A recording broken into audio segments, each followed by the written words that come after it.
It's either the first or the last shimmer ships see when crossing the Atlantic. For decades, the lighthouse at Cape Race has served as a guiding light, protecting crews from a rugged shore, typically shrouded in fog.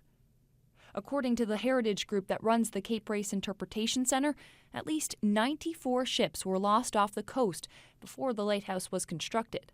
Then, in 1907, Canada invested in a state-of-the-art system, and it's been beaming a strong signal out to sea ever since. Well, they're made to last.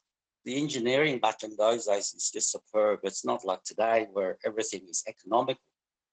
But back in those days, they were highly skilled engineers who made these lenses and the equipment.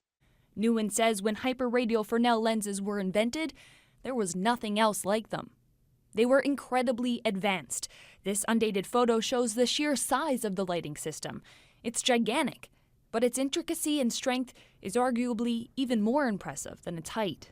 It says on it, it can be seen up to 24 nautical miles, but a lot of good captains are after spotting it on a clear winter's night up as far as 50 miles out at sea. That distance comes from pieces of meticulously placed glass.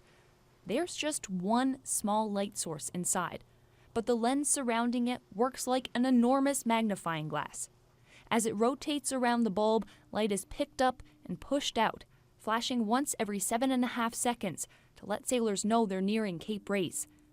The system is 17 feet in diameter and weighs 20 tons, but it turns with ease because the lens is floated on mercury, a dense heavy metal that we now know is highly toxic to humans. Because of the mercury bath now and the safety factor of it, we don't allow anyone in there unless they're maintenance people with the right training to go inside. There were only 33 hyperradial lenses ever built. Some were destroyed, others were put in museums or storage. Newen says just 12 remain in their towers today.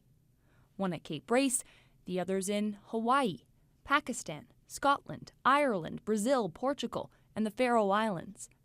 Hypothetically, Newen says, building a replica today would cost tens of millions of dollars.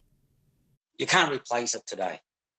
If they're destroyed, there's no way you can replace it. There's no manufacturer that will make it because economically it's not viable to make them. Newer technology made hyperradials obsolete soon after the one at Cape Race was installed. Production stopped, but the light coming from Cape Race hasn't. The same lens from 1907 still turns today. The light source inside has only been updated once, 90 years ago. Newen says lenses like the one at Cape Race are like art, markers of inventions past, still beaming bright, serving the same purpose, steering ships to safety.